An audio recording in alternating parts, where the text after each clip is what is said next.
Hello, it's Sunday morning, time for another Wardy's Waffle. You can see it's dark outside, so this is the early hours of Sunday morning. I'm editing the video. We've got quite a lot going on in this update. We haven't seen much of our Capulet beans or Eric for the last few weeks from Warwick University. So Eric came over a few days ago to give a run through of our beans and what he thought to them and about how his beans are getting on at Warwick. So the start of this update, I have about 6 or 7 minutes going through our beans, full insight from Eric and about the growing of this crop, which these are the beans that actually the Capulet beans that we're growing to make the baked beans, so for baked bean market. So quite an interesting crop, and it's a first of a British variety of baked beans, as you saw last year when we grew them for the first time last year. Anyway, also in this update we look at completing the spring barley harvest and also completing the wheat harvest, baling, catching up chasing the bales, getting the bales collected, getting them put on the beet pad, and also a bit of a run through the dryer and the system up at the farm where the barley was stored, and looking at the variety plots as well. We've got those left to harvest, but there's a plot combine coming in for that. Anyway, that's it for the intro now, and hope you enjoy this update. Thanks very much for watching, and if you make it to the end, we'll see you then. So I've got Eric, one of our regular guests on the channel here, just coming to look at the beans again from the university. And Eric's responsible for breeding this variety. If you remember, go back in some of the updates from last year. And the crop we had last year was obviously a lot different to this year, Eric. Yeah, very much. And we Another had part of the experiment. Yeah, exactly. And we had a lot of rain after we planted this crop, didn't we? That's really the cause of why we've got the issues. We've got a lot less plants. But the crop we're in at the minute, we've got the black oats, you can see as well. We're here that was sprayed off a few weeks ago. But we were just saying that they're really too thick, haven't they? These oats, they've established really well, and there's too many and they've competed with the beans. Yeah, they shaded the beans at an earlier stage. So where do you think we are this time? We're not far off, ready for getting some of these, some desiccant on these. Yeah, so there's several plants here. I guess the decision you have here is some of the plants still have quite green pods. Yeah. They're ready to start drying down, so a couple more days of this sort of windy, warm weather, and those will be looking like these pods that are further along. Yeah. So the decision is when to spray the desiccant. Yeah. It looks to me like maybe if you waited 3 or 4 more days, then the whole crop is ready to spray. Ready to, yeah. You got plants that, because of the shading, they've grown quite tall. They started to vine. Yeah. But the pods they have produced are still there, lower down. Yeah. And these pods, looking at them now, that the pods themselves they're still pliable, spongy. Yeah. But the seeds inside are ready to dry down. So we were just talking about this is for that particular pod when it's yellow like that. It would be ideal to spray that with Spotlight and get the whole plant to dry. So the chemical we would use is one called Spotlight that Eric just mentioned. We can't use glyphosate because it's the crop for seed. The glyphosate will affect the germination. So the Spotlight is the only other really product we can use. If you look in the bottom here, we'll just look down in the base of the crop, and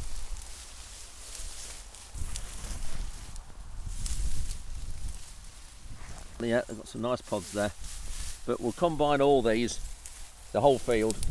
The field's 45 acres, and we'll combine all this and just get what we can get, because we need as many tons as we can get. But it's an absolute unknown as to how many tons we are going to get off here. And I guess the other thing you're seeing with the oats, now that they've been several weeks since they're sprayed off, they're just breaking down at the They're base. Starting to rot at the base now. And they're lodging as well, falling over. So you can see here the oats are leaning and lodging over there, but I think some of that's the prevailing wind as well. Yeah. The prevailing wind could have come from that direction across here. Yeah. So I think it's. And your beans back at Warwick University, what sort of state are those in, condition are those? So our main variety is the black bean Olivia, and they will be ready to harvest in about 2 weeks' time. Yeah. So we had a really good wind last weekend. It blew all the leaves off the top. Yeah. So Olivia, you can see all the pods sitting right at the top of the vines, on top of the plant, ready to be harvested. The pods themselves are very dry. We have a bit of moisture in the stem and a bit of Spotlight. If we were to apply some now, that would do it. Because you haven't got any Capulet, have you? We've got all the Capulet there is. Yeah. So I've just come to another field that we've got the black oats behind us with failed beans in there, and that is where the Amazon sugar beet drill put the beans in, but it didn't like the rain we had, so they all failed. So what we've done is we've kept those oats behind Eric, and we're going to combine those to hopefully have some cover crop for ourselves next year. Now this area here where we stood, we'll just look at this. This is where we drilled with our Simba drill. When I put the black oats on, you can see a line down here. The spreader, we put them on with the fertiliser spreader, was running out of seed. And so there's very little black oats here, so not a lot of crop competition. And there's a lot of beans here, Eric, isn't there? There's a good lot of beans and pods. Yeah. So I guess it's showing that with the extra light, the plants have actually grown very similar to what you had in your field last year. Yeah. They got the same sort of height. Yeah. And pods. And at this stage, these pods are quite dry, so it wouldn't take much more drying, and those will be ready to combine. Yeah, yeah. But a good number of pods on that one plant. Yeah, there is. I think it just shows when you start to look, and you can see the black oats when you look down there, but definitely we've got too much seed on of the oats this year, so we need to chop that right back, don't we? Yeah. But yeah, a lot of potential. The beans there, some pods looking nice and ripe and fit, but it just shows you perfectly why we need this flexi header, whether it's a McDonald or Class have their Convio Flex, and John Deere have a Flex, whether it's something like that as well. See the pods there. But looking really good. These are still very sturdy plants. Yes, they are. It kind of illustrates with a desiccant, you'd be able to say in 2 weeks' time, the stem's dry, it's still sturdy. A combine coming in and cutting there, you're going to get all the I was going to say that. You can see that when you look. That's the ground level. The bottom pod isn't until there. So yeah, that's so good. And then just looking at the oats, these are what we're going to be harvesting for us for cover crop. And just see, still soft, are they, Eric? Yeah. No, they're coming on. Yeah. You can see why they're called black oats when you look at the seed. Yeah. So whenever Eric comes to see us, he always brings us a gift. And and look at those. So Eric, these tomatoes grown at the university. So you saw the tunnel. The potted tunnels. Yeah. So these are the harvest, and it's actually a mixture of varieties. Yeah. Shimmer that you've eaten before from last year. Yeah. And there's some other ones that I've been breeding, but they're all selected to be really packed with flavor, and they're all being grown in an environment where they're getting stimulated by UV light, like they're grown outdoors. Yeah, fantastic. Look at that. We'll have some of those in a minute. And these, I remember from last year, they are so sweet. All these are. Thank you, Eric. Fantastic. Look forward to that. So it's Thursday, lunchtime-ish. We're just heading out with the combine just to try the remaining 2 fields of spring barley, just see what they're like. Well, it's actually a bit after lunchtime. It's probably mid-afternoon. So I'm taking the header trailer down. Ruben's off with the combine. We've got to back into the field with the header trailer. It's actually, there's the damaged straw chopper and spreader. It's what we've got to do. It's the same field that we had the Capulet baked beans in last year. So I've got to swing out.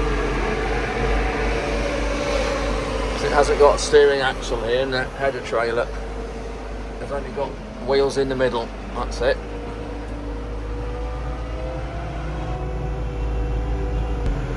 So Ruben's going to back up there.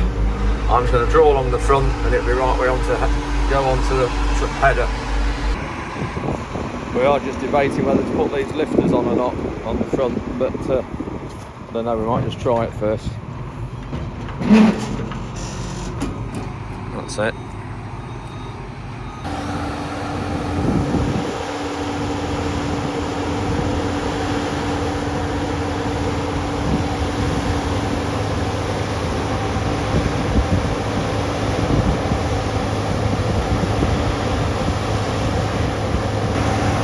Wonder why is the spout out? Well, when Ruben backed up here to the edge of the crop, the back of the combine was really close to the hedges and the trees, and he didn't want to damage the end of the spout.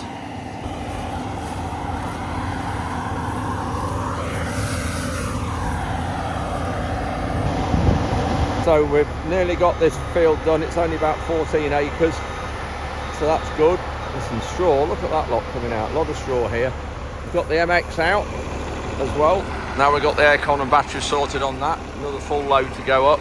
We're taking it up to the other shed so we can mix it with the barley that was combined up at the heath at the very start of harvest. So this will be high in moisture and probably not such good quality, so we'll be able to blend it. There won't be much here, I'm not quite sure what it'll do yet. But it's, yeah, I've never seen so much straw. This field was planted around about the middle of April. I can't remember the exact date, and it was after the Capulet beans from last year. So that's probably why there's a lot of straw. I've just got to the wage ridge with the MX. Moisture of this load's 15.6. Bushel weight's really good as well for barley. And the first load was 15.66.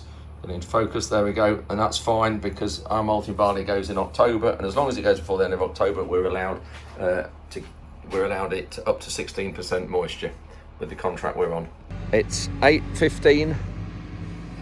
What is it? Wednesday, Thursday evening, and not a car on this A17, and that's because it is shut for 3 nights from 8 p.m. to 6 a.m. So Barry said he'll come and do a dike out. We've got this little ditch on the side of the A17 here. It's slipped in a lot over the years, but we've got the paddock is just there, and the outfall for the paddock comes into this roadside dike, but the whole side here has given way over the years, so we just thought we'd try and get some of this done and try and find the pipe if we can while the traffic's shut or while the road's closed. You can see here this roadside's sloping all the way down, all the way to the traffic. So you can see the flashing lights up there. We'll get an hour here probably, whether we find this pipe. It comes out into the dike somewhere here.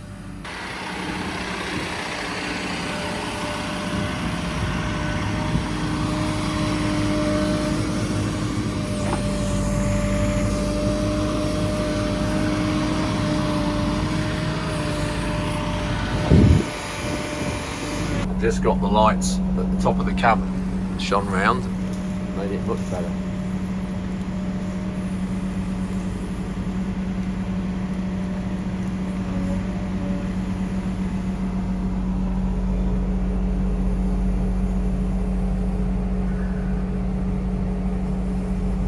That's it, that's about full. We've found some water, so whether that's the pipe or not coming out the bank, not sure. I've just come to AgriLink. This is where we get the mould drainer from, or got the mould drainer from. I need a bearing because we've got bearing gone in one of the disc that cuts the slot, so I need some bearings. And I've got a lot of machinery here, but I haven't got time to have a look around here at the minute because it's my grandson Oscar's birthday. So I just need to, I'm going to go and see him as well because they're not very far from here. Anyway, I'm not quite sure where I need to be for the parts. Oh, it looks like we're in here. So this is AgriLink spares just in there, which is good. And we've got the bearings here. I've got 4 of them. Just put a new one in here. The casting's maybe a little bit worn, but it'll be all right for now until the winter. So off we go, back to the farm. Actually, no, back to across to see Oscar. Got Nala as well to see Poppy. Where are we, Nala? Where's Poppy? Hello, Oscar. Hello. Hello. Are you all right? Yeah. Happy birthday. Thank you. Oh, are you all right? Yeah. Ninja kid, you are. Frankie? Hello. He's pleased to see you. No.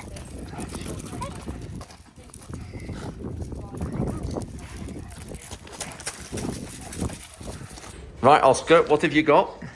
It was my birthday yesterday. Yeah. And Grandpa got me a Lego sprayer. Lego sprayer, look at that. Just like ours, a Howsam Harrier. There we go, it's all in there. And look at the bits. There are hundreds and hundreds of bits. Don't drop them, please, Grandpa. No, I won't. So you'll have fun making that. Who's going to help you with it, I wonder? Me. Great. We're just, I haven't seen the last of the fields of barley before we move on to the wheat. A bit late here, but see what it's done. It's planted mid-April. So this is up at the Heath farm where Tom now lives. Ron and I used to live here until we moved end of November, early December. And the cereals event that you saw in the last update just through there. And this is the pit that we're tipping in. The pit will only hold about probably 16 tonnes of barley or 18 tonnes of wheat, and it's full. But the problem is, but you can see it overflowing there. The problem is the combine will combine more tonnes an hour than the system will take. But we'll go and look at the back behind there and see what it's like. And then the grain, when it goes through the system's coming out into that shed. We're going to have a look at that as well in a minute. So these are oats that we combined up here again. So we combined, barley, and these were combined 2 fields up here, so we've put them up here. And these are all the bins, but we'll go up the top there and have a look. That's the dryer that we'll be selling this winter. So this is what it's like up the top of the bins. Really old system. Got the dryer there that we will be selling this winter, and I'll put that up and do a bit of a feature on that in a few weeks' time. But this is what it's like with the bins, so I'll just show you up here, but it was really dusty, especially as the barley's coming up here. So there's 12 bins, 6 either side, and each one holds about 45 tonnes when it's heaped up. But the problem we've got is, you can see there, the outlet is in the corner. So when it stops running and heaps up like that, there's normally about 5 tonnes you've got to shovel. You can put the fans on and blow it, and it will make a bit of difference. But that one's empty. But yeah, it does just take a fair bit of managing. They're great, these bins are, if you want to store a few varieties separate or seed, but there is a lot of work with them. You can blow, cool them and dry, take a bit of moisture out. You can see these all need shoveling. This wheat here is left over from last year. I didn't get the market right.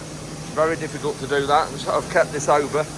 But what's it done since then? Just dropped all the time. So this is where the barley's coming. So it's coming up the elevator up there, along this top conveyor. You can just see it coming out there, dropping in. That's a screw auger, like a corkscrew, dropping into a spout that's going into that next door shed. We'll just watch, have a look there. You can see the dust coming out.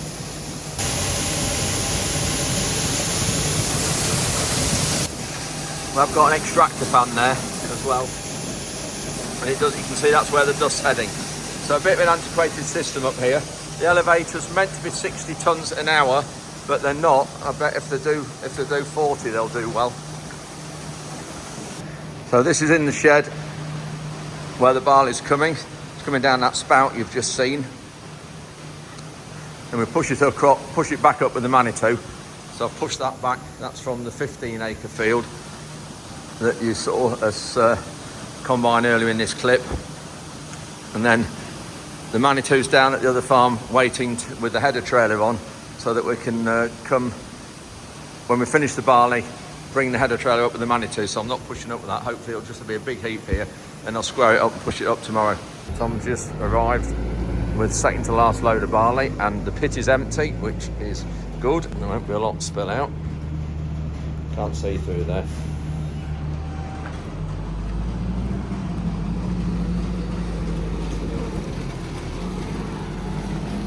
Four-wheel steer helps with the fast track, backing up when you haven't got much room. Keep going, Tom, a bit more, keep going. That's it.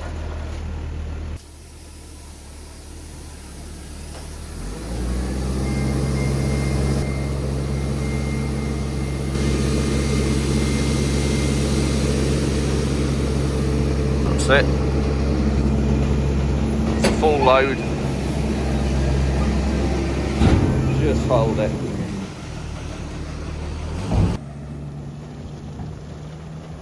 Heading back to the last load, or last part load anyway. So while I'm waiting for that last loads to come up, just going to show you in the field of wheat. This is the last field of harvest we've got to do, which is just through here at the yard. And those of you who came to our Agri Open Day, I know some of the viewers of this channel did. Great to see you. You've come in the field and seen the varieties, so we're just going to have a look. I'll have a look in here and just show you what we're going to do. But this is the last field we've got to do, and field of wheat. So this field was planted, I know it was after Christmas, it was after sugar beet, and normally we'd put spring barley in after sugar beet, but we're very short of winter wheat because of the wet weather, and on our heavy soils we didn't get a lot of wheat in, so we thought we'd put wheat in up here. It doesn't look too bad to me. It's cranium, which for us up to now has been given very low bushel weights, so we shall see how this performs. These are the agri variety trials, so little strips. We're going to get a plot combine in to do this. This is an interesting one. It's what they call an awned variety. So it's like barley, it's got awns on, you can see there, and it's probably Skyfall, because Skyfall is a milling wheat variety that's got awns on like that. We've only grown it once when it first came out a few years ago, but it's a milling wheat variety to make bread. So I'm not quite sure. Oh, here we go, this says what they are. KWS Zayat, that's that one. And here's all the labels, but they've got plans on everything besides that. Crusoe, there's meant to be a milling wheat, but I know a lot of protein. Normally milling wheats need milling wheats need protein, and they are low in protein this year, probably because of the wet weather. I don't know. What else we've got there? X-Days, that's another popular variety. I think that's a feed, is it? Or Group 2, which is I'm not sure. Let's have a look. Palladium. Anyway, interesting when you start to look here, and some coded varieties here, and it's in brackets because it's not made the recommended list yet. Anyway, all these, you can see all these little trials there, so we'll get the full list. The other good thing about this trial is that is winter wheat and spring wheat varieties all planted the same day. You can't plant spring wheat varieties in the autumn because they're different breeding and everything, they won't grow. And the same as winter wheat varieties planted too late into the spring, all they do is put leaf on. They don't vernalise and turn into grain. And so, but this is going to be really fascinating, to have winter varieties and spring varieties all planted on the same day. So we're going to harvest these and see what the yield is. So it gives some fascinating data on that. So I'll let you know where we are on that when I add the agri plot combine in here, and we send all the weights and the samples off to be analysed. Just spotted this variety. This is cranium, which is the same variety as the rest of the field, but looking at the plot, I don't know what seed rate these plots were planted at. When you look at that against our cranium around the outside, that looks thicker and there looks more ears there. This had about 220 kilograms a hectare, so I think we were 500 seeds a square metre with that.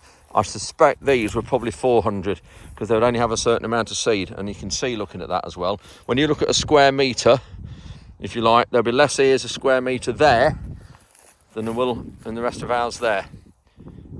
And then also just across in the middle of the field, we've got a new variety called Oxford, which we're hopefully going to get some seed from that as well. So when I say we're going to get some seed from it, if it yields, and it's yielding around the country quite well, that's Oxford. What we'll do, because it's grown from very high quality seed this last year, what we'll do is we will save it separately, and when Agri come and clean the seed and treat it and put it into bags for us, we will we'll have some of that ourselves, so that obviously that's cheaper seed than buying it commercially from a merchant. And usually as well, because it's our own seed and we know there's no blackgrass in it, there's no wild oats, it's been grown properly, that we know it'll be clean as well. So I'd much rather have our own seed. So the sun's just starting to go down. You can see there, really bright. It's about 7:30 Thursday evening, and I'm just heading down in a minute down to the village with the Manitou, down to the A17, because this is the last night the road's shut, and Barry just we want to get a bit more of the dike dug out on the roadside. So I'm just heading down with the Manitou to carry on that till about 10 o'clock. But Ruben and Tom will carry on here for a bit yet. And this wheat is going down to the main farm at the glebe. It's been a bit strange. You might think it's strange that we've got a field up on the heath. We're taking down the hill to the other farm, and we've had 2 fields of barley down there. We brought up here, and that's just because where the barley is stored up here from the fields we've combined up here, and the rest of the wheat is down there. So we're going to take this down to the main farm. There you can see Ruben behind me.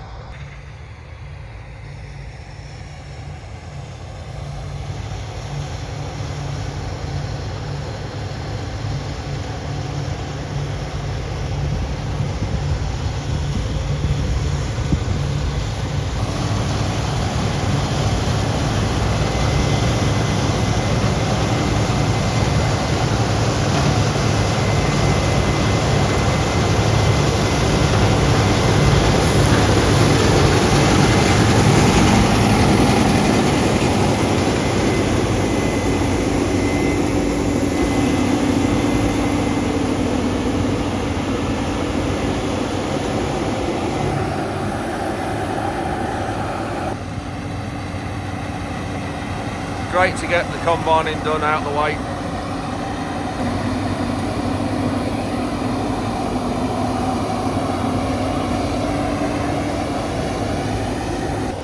Nice square corner as well for the balers to do a tidy job.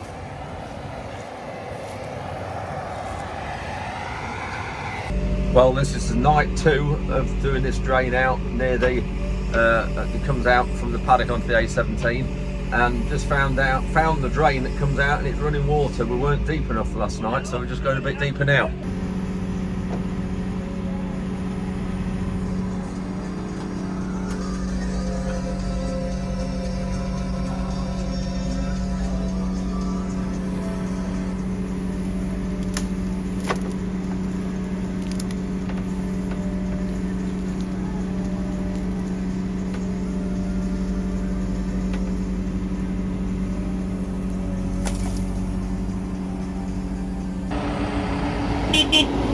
Looks like this is the lining machines that are coming back from doing the patches they've repaired. So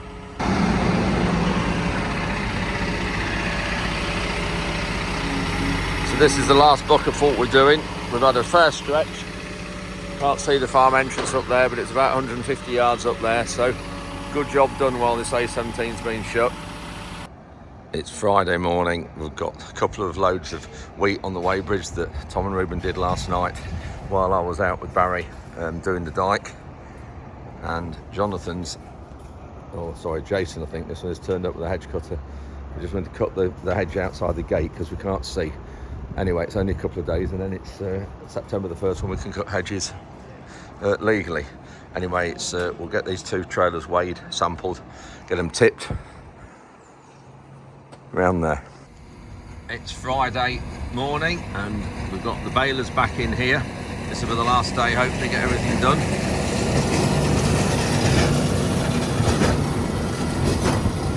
A lot of straw in this field. Now this is the field of barley that was the Capulet beans last year.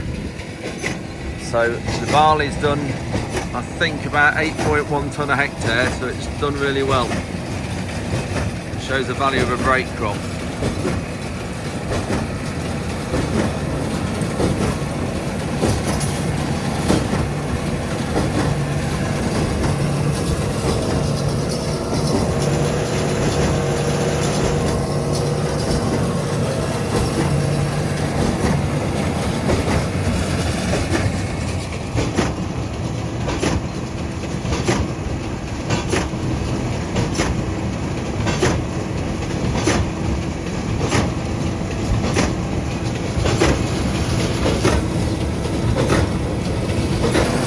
This also highlights the benefit of having lovely square corners. Ruben's really good on the combine. He's made sure that the ends are square and straight, not squiggles at the ends and big fish tails or letter S's, whatever you call them, when you fly around with the combine. Just makes the baling operation so much better.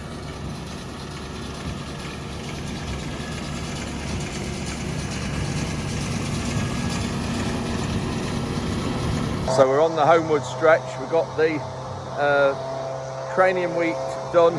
All there is now in front of us in the field, just around the corner there, is the Oxford new seed. We're just cleaning the combine down from the cranium.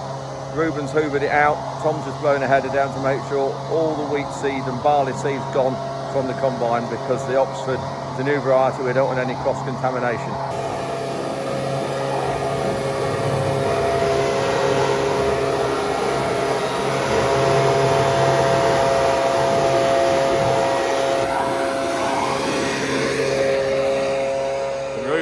Let the bottom out the elevators, so that's the wheat that's come out of there.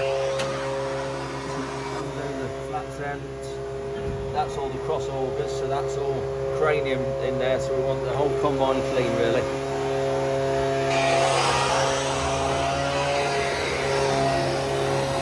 Tom's just blowing the header down. Trailers are cleaned out. There was a little bit in the trailers.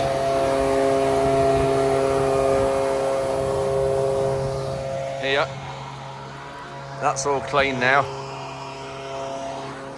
We'll just about get 2 trailer loads of Oxford, I think, so it'll hold it in 2 trailers. So I've just come back in the field. These are the agri trial plots, the variety plots. Those are tram lines and walkways from our open day, and the length of the plots goes to left to right or right to left, whichever way you look at it. That will be cut out down there and discarded so that each plot is the same length when they come to combine it. That again, that will be taken off there and discarded. And Tom is emptying Reuben in the distance. There we go. I'm on the MX. Great little tractor, enjoying driving this. Ron's just brought us up to the heath for the 3 machines. We've got the combine finished now, apart from the baked beans, but we might have another combine coming for that, the Capulet beans. So combine, my truck and the van. But the problem is I can't escort the combine because the vehicle's aluminium and glass. You can't get a flashing light to stick on the roof. I've got a scratch there.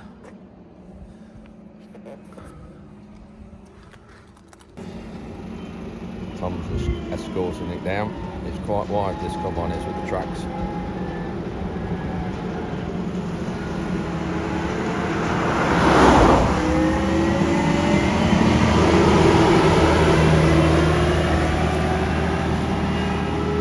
That's the baler just arrived.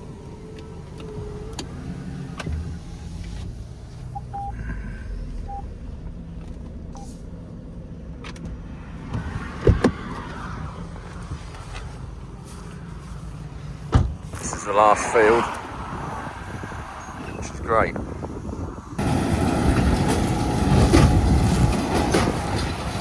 Just got the agri trial plots to do in that corner when the plot combine comes. And that's it, all the cereals harvested. Ross is collecting up the bales from the last barley field at Glebe Farm. And there's just the strip here I wanted to show you that was laid, and this is what happens. You can't get it so well. All the ears are gone. I've got all the ears, but look how the straw's laid down.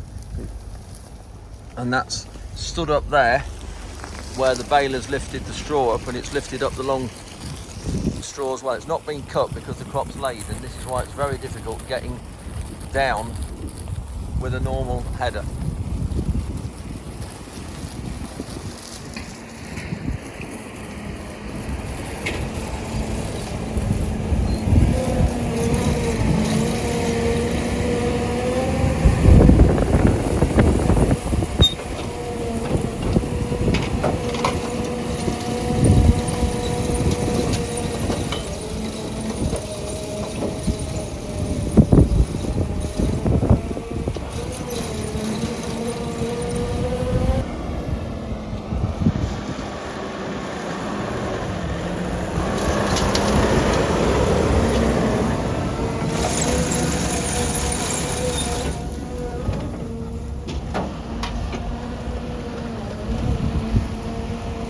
Holds 16 bales, this trailer does.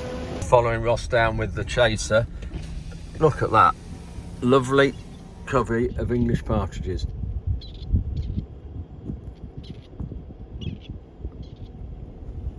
Some more here.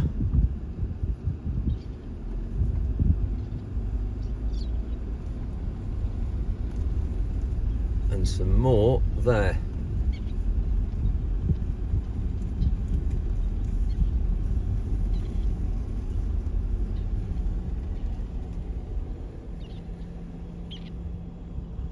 You can hear them chirping away, pecking the grain off the floor, any grubs and insects as well.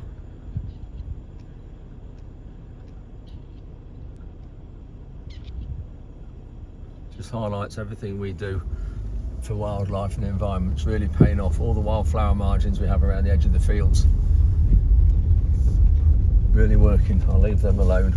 This big stack here, the darker bales on the left there is wheat straw, and the lighter coloured is barley straw, what they've just done. That's how they tip up. Obviously he's not got a full load this time.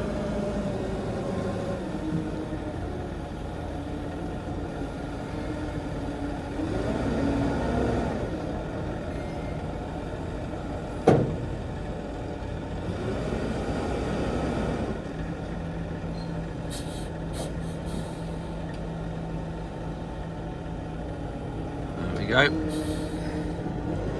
And you can just see there's a pusher, there's a big plate in the middle there that when you drive forward, it makes sure the bales stay back, and otherwise the bales might stay on the forks at the bottom and come out when you drive forward. That's it, job done down here. Now it's heading up to the farm onto the last field of wheat we've got. So yeah, sorry that was a bit longer than normal, but as you can see, a lot going on. Just on the yields of the last few crops, or the last wheat field, really pleasing. Despite being planted 2nd of February, the cranium yielded about 10 tonnes a hectare, or somewhere just a touch under 10 tonnes per hectare, and the few acres of Oxford seed we had in the middle of the seed field yielded 10.7 tonnes per hectare, which is incredible for a winter wheat on light land planted in February, but just shows what a crazy season it's been. Anyway, I'm going to go through all the yields maybe in a week's time through with every crop and every field and every variety. So I'm going to have a full update on the yields in a week's time. So that's it for this update. Thanks very much for watching, and we'll see you midweek. I might do one midweek or 2 midweek updates yet. I'm not quite sure. It depends how we go and what content I've got. But thanks for watching, and we'll see you midweek sometime.